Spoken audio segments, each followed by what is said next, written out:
Hey guys, tonight we set sail for a strange, frothy world, the dining table of the Vikings. Imagine yourself standing in a smoky longhouse, firelight flickering on carved beams, the smell of damp wool and wood smoke clinging to your clothes. Someone shoves a wooden cup into your hand, and what's inside looks like plain white milk, only it's still steaming from the cow. You bring it close and, oh boy, this is raw milk, still warm, frothy, and maybe carrying a few surprise cow hairs. You probably won't survive this in the modern sense. Without pasteurization, that cup could be a microbiological party.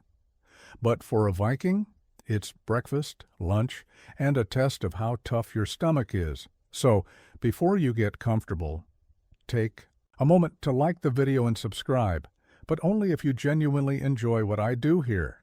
And hey, drop your location and local time in the comments. I love seeing where and when you're tuning in from. Now, dim the lights, maybe turn on a fan for that soft background hum, and let's ease into tonight's journey together. The first sip is creamy and heavy, richer than anything you'd get from a carton in a supermarket. You lick the foam off your lip, and for a moment, it feels comforting. But then someone tells you that this milk has been sitting in an open pail all morning, in a house full of smoke, dogs, and the occasional chicken hopping through.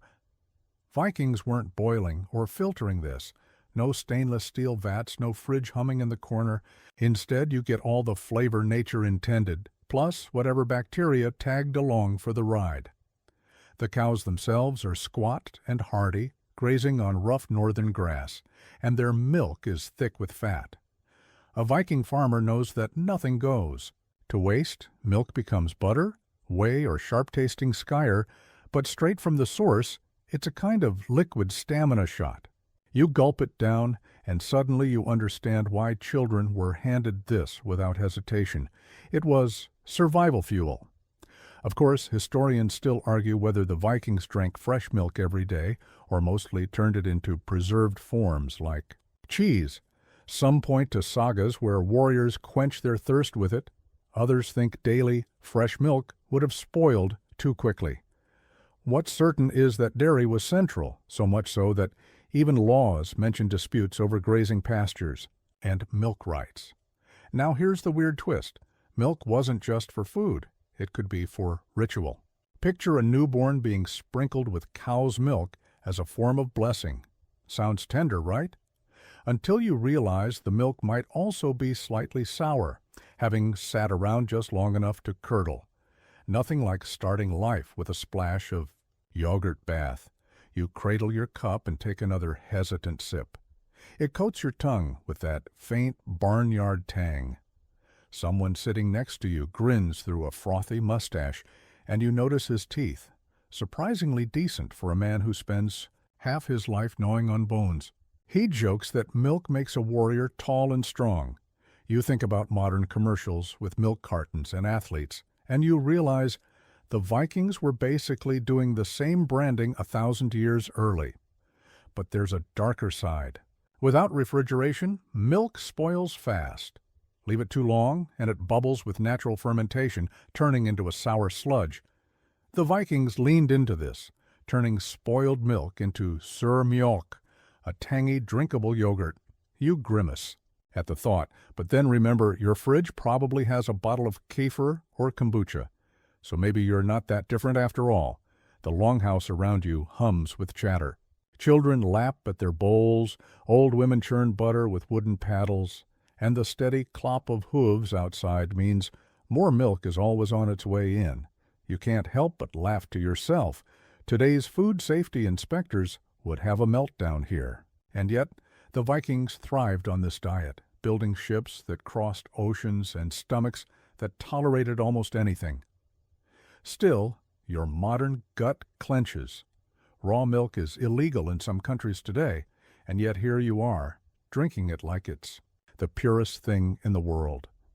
The fire crackles, a draft sneaks through the timber walls, and you take one more sip, half daring, half resigned. This is your first step into the Viking menu, and it's not going to get any less weird from here. You set the milk cup down, and before you can recover, Someone slides over a clay jar that smells well, like death warmed up. The stench hits you so hard you almost gag.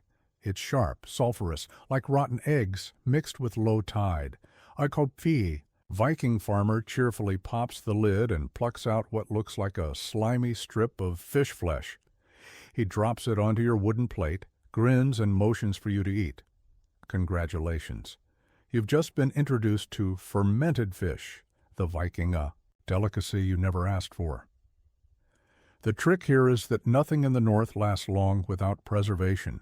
Fish caught in summer had to stretch through winter, and salting wasn't always possible because salt was rare and expensive. So instead, they buried barrels of herring or cod underground, letting nature's bacteria do the work. Months later, they'd dig it up, scrape off the wriggly bits, and serve it proudly. Imagine opening your fridge to find a forgotten Tupperware from last year, then putting it on toast. That's dinner.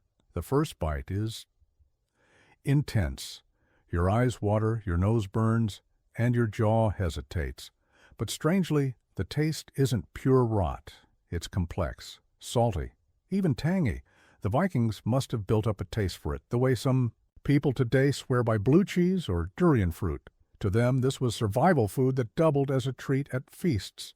You swallow hard, hoping no one notices the twitch in your throat. Historians still argue whether this tradition came straight from necessity or whether Vikings genuinely enjoyed the stuff. Some claim it was mostly for poor folk, while others note saga references to feasts where fermented fish was served alongside roasted meats. Either way, you can't deny the practicality. Bury a fish in summer, dig it up in winter, and suddenly you've beaten starvation with a stink bomb. And here's the quirky tidbit. In Iceland, the legacy of this survives as hakarl fermented shark meat. People today describe it as tasting like chewing on ammonia-soaked rubber, yet modern tourists still line up to try it for bragging rights. You wonder if some Viking ancestor is laughing from Valhalla, thinking, we got them to eat the shark too. The longhouse air is thick with smoke, but it doesn't cover the fishy perfume drifting from the jar. Warriors dip chunks of rye bread into the mush, chewing happily. One child even sneaks extra pieces, and you realize kids grow up on this, like Viking peanut butter. You can't help but imagine parents warning, "Eat your fermented fish," or "No saga tonight." You take another reluctant bite. This time you focus on the texture, soft, a little gooey, but strangely filling. The protein clings to your ribs, and you get why seafarers carried this on long voyages. Packed in barrels, it didn't rot further, because let's face it, it had already maxed out on rotting. Compared to starving at sea, this was gourmet. Your mind drifts to a Viking ship cutting through icy waves. Sailors unwrap their precious jar, and instantly the whole boat smells like a fish market in August. You laugh under your breath, thinking how modern airlines freak out when someone brings durian fruit on board. Imagine explaining to the flight attendant, "No, it's just my lunch. Fermented cod. Perfectly safe." Still, the debate lingers. Did Vikings eat this often, or only in desperate times? Some scholars point out that sagas rarely romanticize fish, focusing instead on grand feasts of meat. Others argue the silence means fish was so common it wasn't worth mentioning. It's like writing about a modern family dinner and not bothering to describe the potatoes.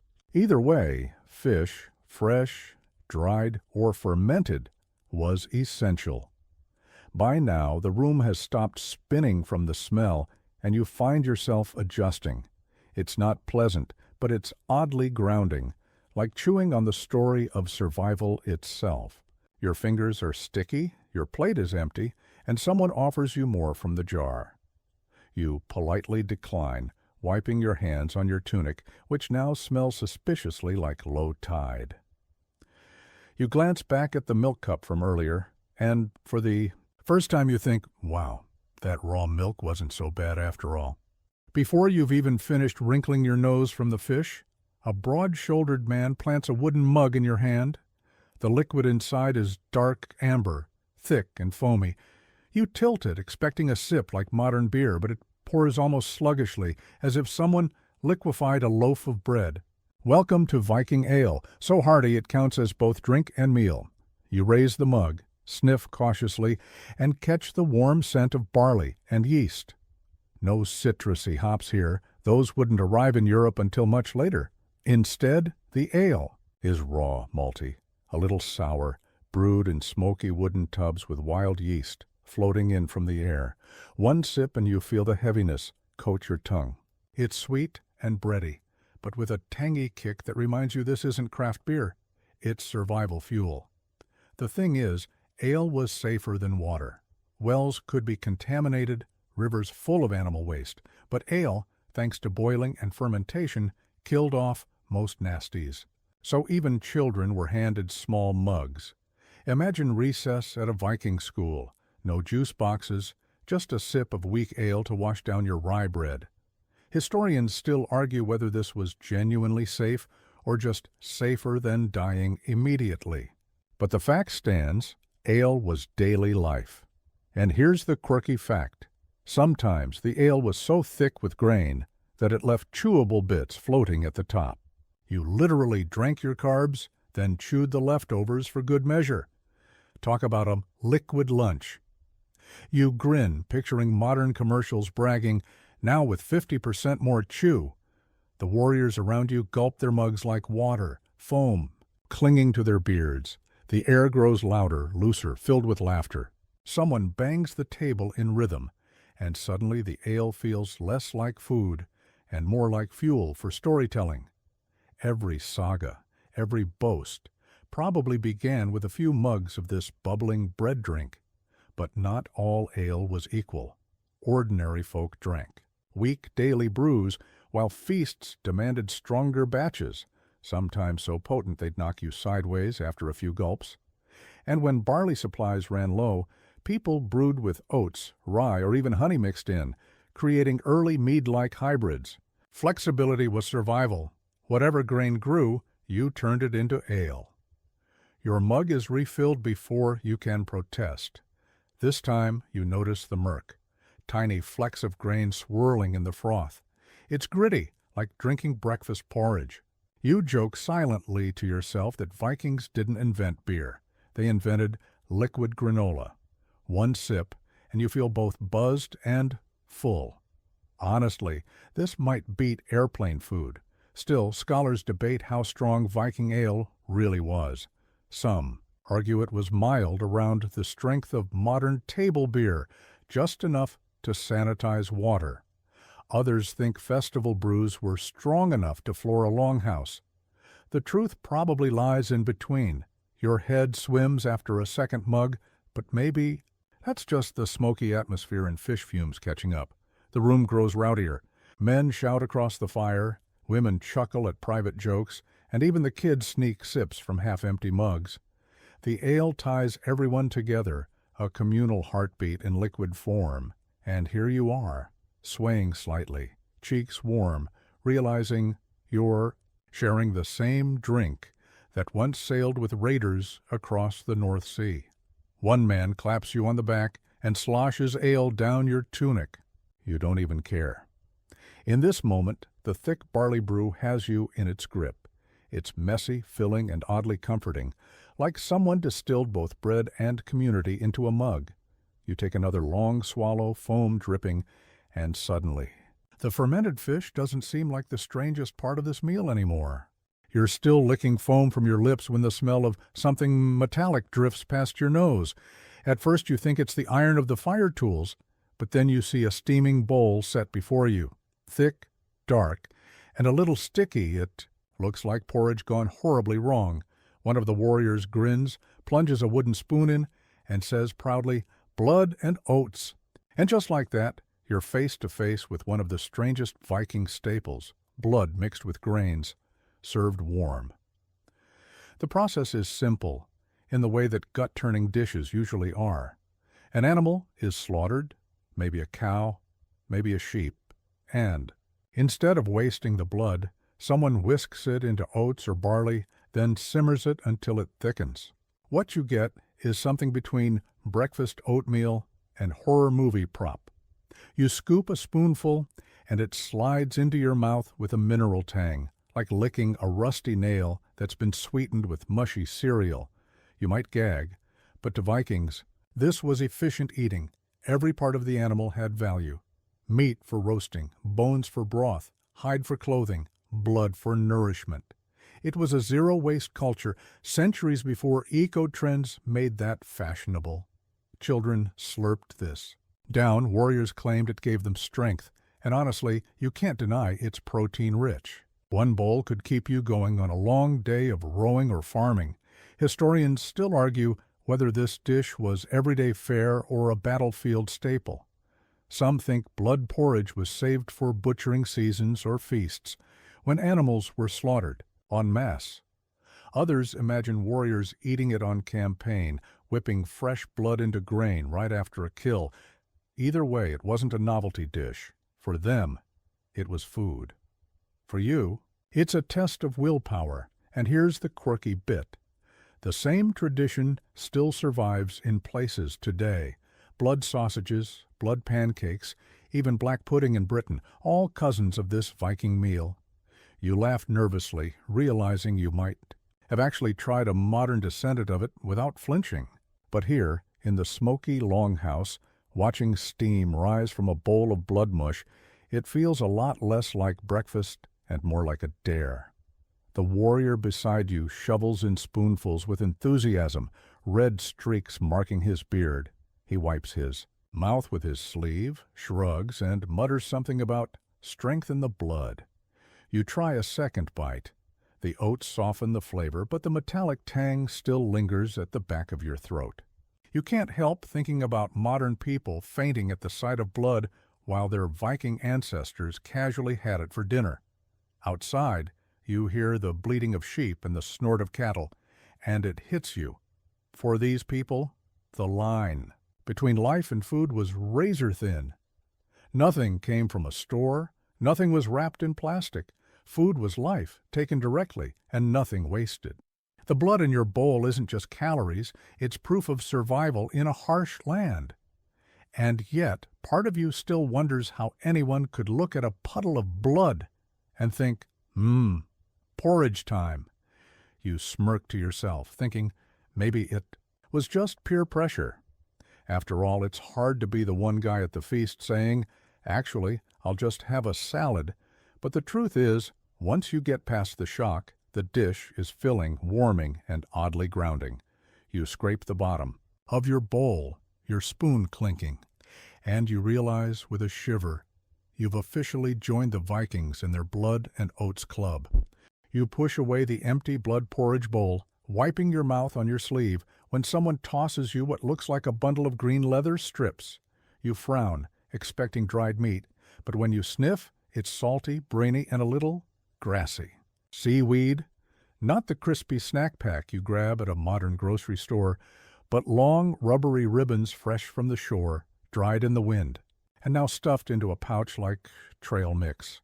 At first you hesitate. This feels more like livestock fodder than human food, but the Vikings knew better. You chew on it, and it's surprisingly crunchy, a little like biting into the ocean itself. Salty enough to make you thirsty, but not unpleasant. In fact, after the heavy ale and metallic porridge, this light, briny chew almost feels refreshing. Almost. Historians still argue whether seaweed was a staple food or more of a survival fallback. Evidence from middens, those Viking-age trash heaps archaeologists adore, shows seaweed traces, suggesting it was eaten often enough to leave behind scraps. Some think it was daily fare for poorer folk, while wealthier households leaned on meats and dairy. Others argue that even wealthy sailors nibbled kelp on long journeys. After all, packed-dried seaweed doesn't spoil quickly, weighs little, and provides essential minerals. Here's the quirky twist. Seaweed wasn't just food. Vikings may have used certain types as medicine, especially for stomach issues. Imagine the same strip you're gnawing on doubling as an ancient antacid. One moment it's trail mix, the next it's Tums. You laugh softly, picturing a Viking mom handing her kid a strip of kelp with the line, Chew this, it'll settle your stomach. You look around and see others munching casually, their jaws working rhythmically as they talk. The motion reminds you of people chewing gum, and suddenly you get it. Seaweed was their portable snack, something to keep the mouth busy while rowing or walking for hours. You picture yourself sitting in the creaky belly of a longship, endless waves stretching to the horizon, oars dipping in and out, while everyone silently chews kelp like it's the Viking version of sunflower seeds. And then the flavor shifts. After a few bites, the taste grows oddly sweet, almost nutty. Your brain, desperate for distraction, imagines this could pass for an energy bar if you squint hard enough. You crack a grin, realizing Vikings were basically early adopters of superfoods. Long before kale smoothies and spirulina powders, they were gnawing on kelp. Of course, not all seaweed was equal.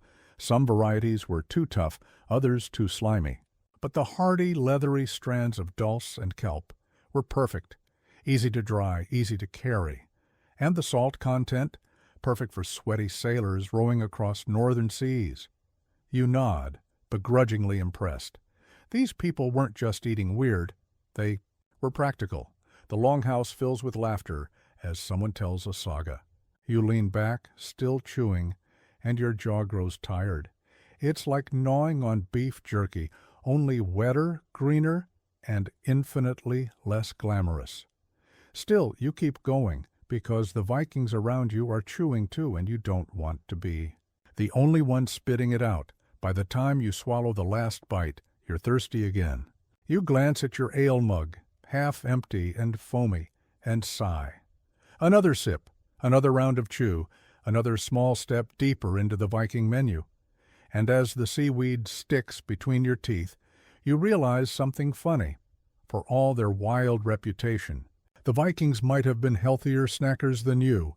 You're still picking seaweed out of your teeth when someone slides over a steaming bowl. At first glance, it looks like a pale soup with little lumps floating in it, almost like cottage cheese melted into broth. You sniff cautiously. It's tangy, sour, and faintly buttery. The Viking beside you lifts his bowl proudly and slurps noisily. You've been handed surmjolk, or sour milk soup, one of the more creative ways they kept dairy edible. The logic makes sense once you think about it. Fresh milk doesn't last long. Remember that raw mug from earlier? Without refrigeration, it sours within a day or two. But instead of wasting it, the Vikings leaned into the curdling. They stirred the sour liquid into soups, mixed it with grains, or drank it straight as a tangy refreshment.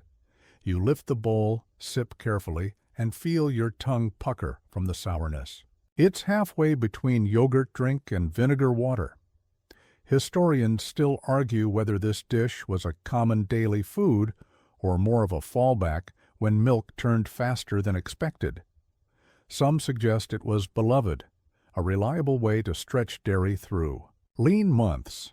Others think it was tolerated out of necessity, more punishment than pleasure. Judging by the gleeful slurping around you, maybe it was both.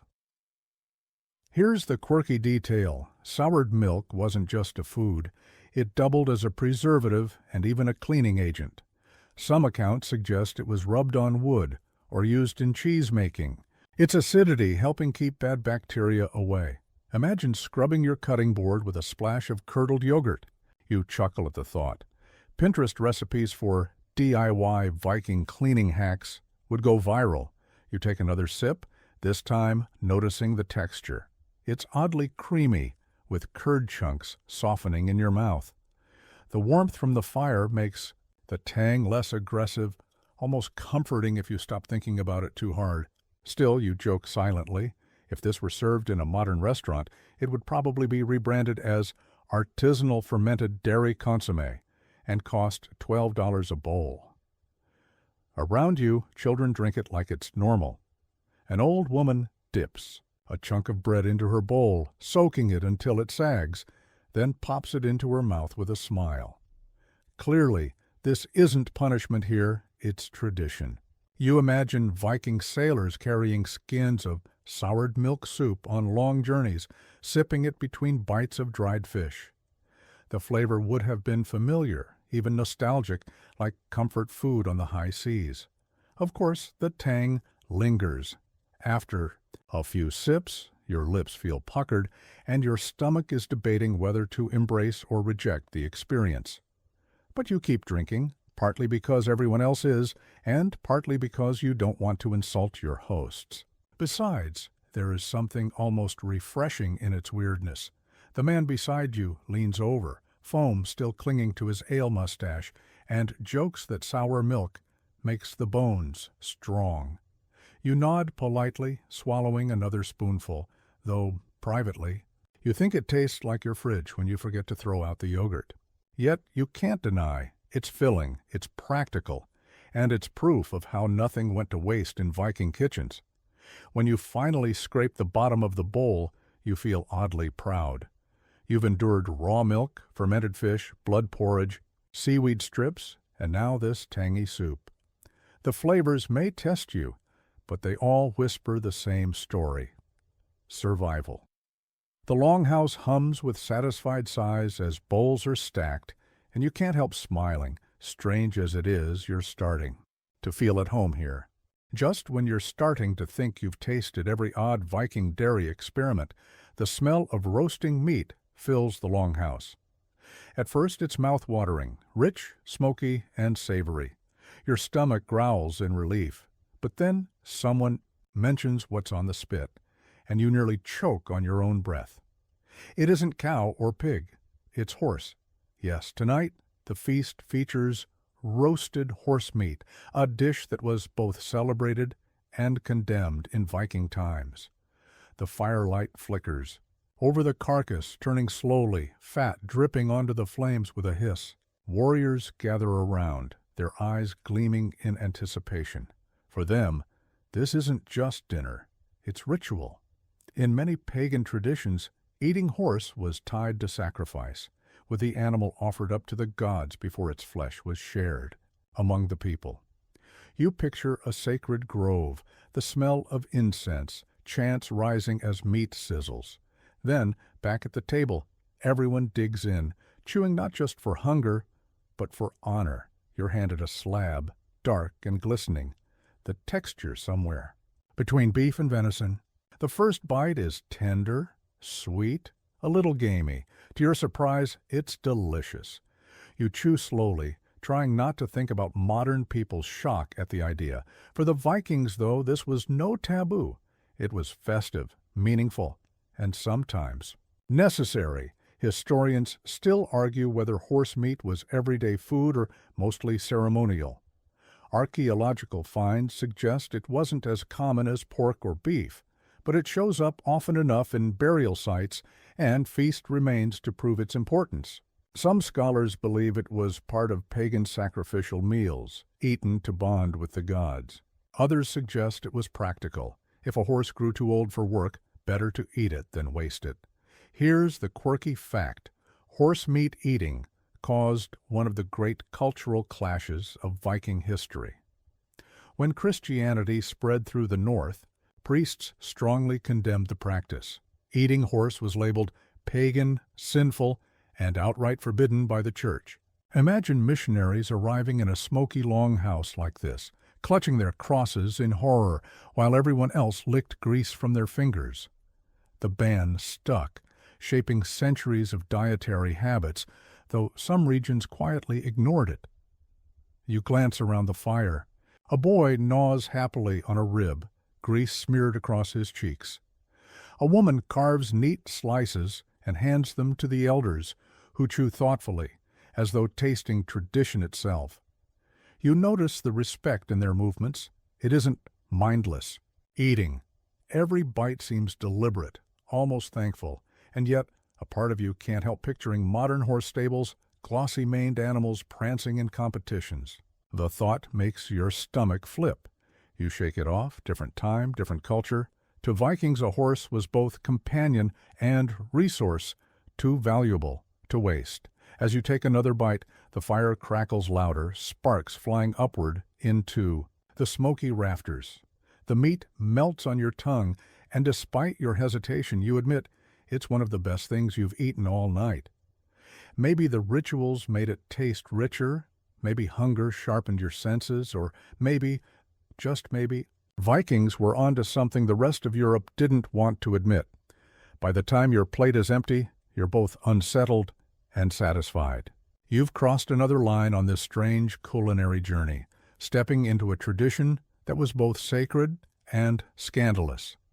And as the feast roars on, you realize the Longhouse isn't just feeding you, it's reshaping how you think about food, one controversial bite at a time.